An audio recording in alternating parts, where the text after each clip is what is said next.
Cari fratelli e sorelle, buongiorno. Domenica scorsa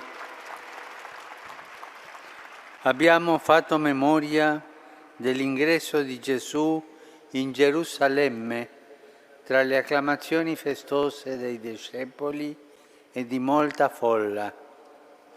Quella gente riponeva in Gesù molte speranze. Tanti attendevano da Lui miracoli e grandi segni, manifestazioni di potenza e persino la libertà dai nemici occupanti. Chi di loro avrebbe immaginato che di lì a poco Gesù sarebbe stato invece umiliato, condannato e ucciso in croce? Le speranze terrene di quella gente crollarono davanti alla croce, ma noi crediamo che proprio nel crocifisso la nostra speranza è rinata. Le speranze terrene crollano davanti alla croce, ma rinascono le speranze nuove, quelle speranze che durano per sempre. È una speranza diversa questa che nasce dalla croce. È una speranza diversa da quelle che crollano, da quelle del mondo. Ma di che speranza si tratta? Questa speranza che nasce dalla croce? Ci può aiutare a capirlo quello che dice Gesù proprio dopo essere entrato in Gerusalemme. Se il chicco di grano caduto in terra non muore, rimane solo. Se invece muore, produce molto frutto. Proviamo a pensare a un chicco o a un piccolo seme che cade nel terreno.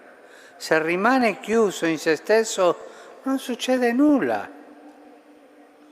Se invece si spezza, si apre, allora dà vita a una spiga, a un germoglio, poi a una pianta e la pianta darà frutto.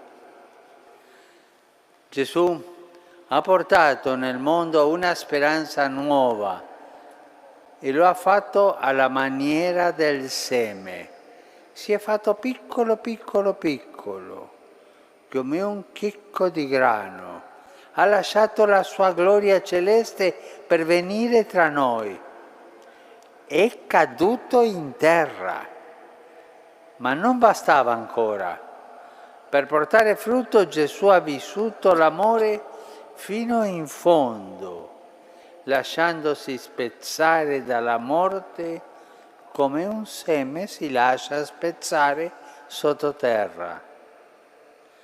Proprio lì, nel punto estremo del suo abbassamento, che è anche il punto più alto dell'amore, è germogliata la speranza.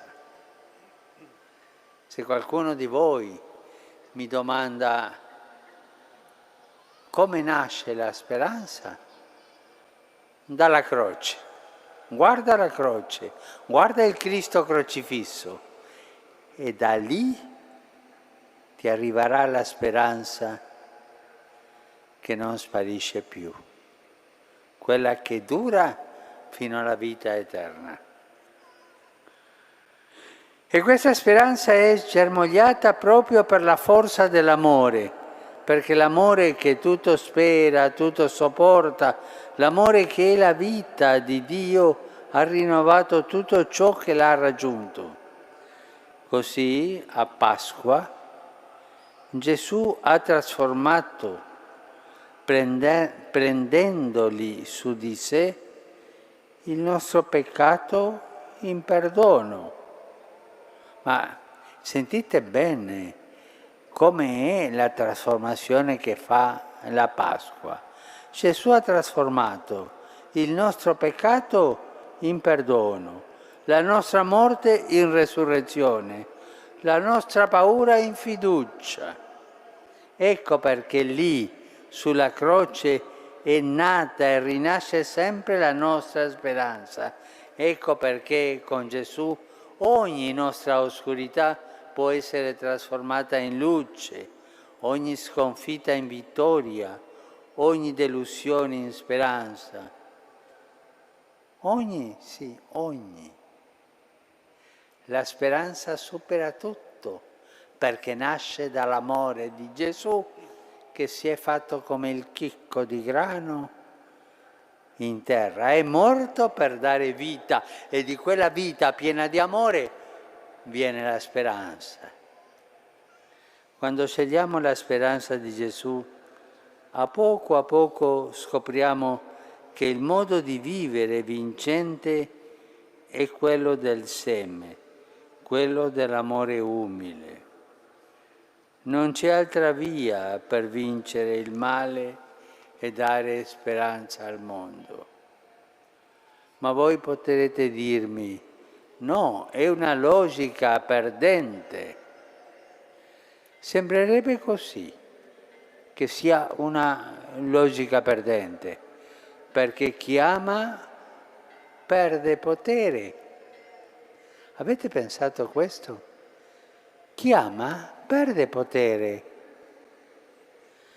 Chi dona si spossessa di qualcosa e amare è un dono.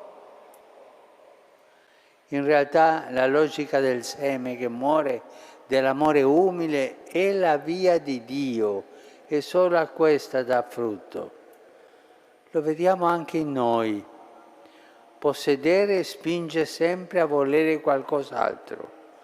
Ho ottenuto una cosa per me e subito ne voglio un'altra più grande. E così via. E così via. E non sono mai soddisfatto. È una sete brutta quella, Quanto di più hai, più vuoi. È brutto. Chi è vorace non è mai sazio. E Gesù lo dice in modo netto. Chi ama la propria vita la perde. Tu sei vorace, ama di avere tante cose, ma perderai tutto, anche la tua vita. Cioè chi ama il proprio e vive per i suoi interessi si gonfia solo di sé e perde. Chi invece accetta, è disponibile e serve gli altri, vive al modo di Dio, allora è vincente, salva se stesso e gli altri, diventa seme di speranza per il mondo. È bello aiutare gli altri, servire gli altri, ma forse ci stancheremo, la vita è così, ma il cuore si riempie di gioia e di speranza, e questo è l'amore e la speranza insieme, servire, dare. Certo, questo amore passa attraverso la croce, il sacrificio come per Gesù. La croce è il passaggio obbligato, ma non è la meta, è un passaggio. La meta è la gloria, come ci mostra la Pasqua. E qui ci viene in aiuto un'altra immagine bellissima che Gesù ha lasciato ai discepoli durante l'ultima cena. Dice, la donna, quando partorisce, è nel dolore, perché è venuta la sua ora. Ma quando ha dato alla luce il bambino, non si ricorda più della sofferenza, per la gioia che è venuto al mondo un uomo. Ecco, donare la vita, non possederla. E questo è quello che fanno le mamme, danno un'altra vita, soffrono, ma poi sono gioiose, felici perché hanno dato un'altra vita. Dà gioia, l'amore dà alla luce la vita e dà persino senso al dolore. L'amore è il motore che fa andare avanti la nostra speranza. Lo ripeto, l'amore è il motore che fa andare avanti la nostra speranza. E ognuno di noi può domandarsi: amo? Ho imparato a amare? Imparo tutti i giorni a amare di più? Perché l'amore è il motore che fa andare avanti la nostra speranza. Cari fratelli e sorelle, in questi giorni di amore, lasciamoci avvolgere dal mistero di Gesù che come chicco di grano morendo ci dona la vita. È Lui il seme della nostra speranza. Contempliamo il crocifisso, sorgente di speranza. A poco capiremo che sperare con Gesù è imparare a vedere già da ora la pianta nel seme, la Pasqua nella croce, la vita nella morte. Ma io vorrei darvi un compito per fare a casa. A tutti ci farà bene fermarci davanti al crocifisso. Tutti voi ne abbiate uno a casa.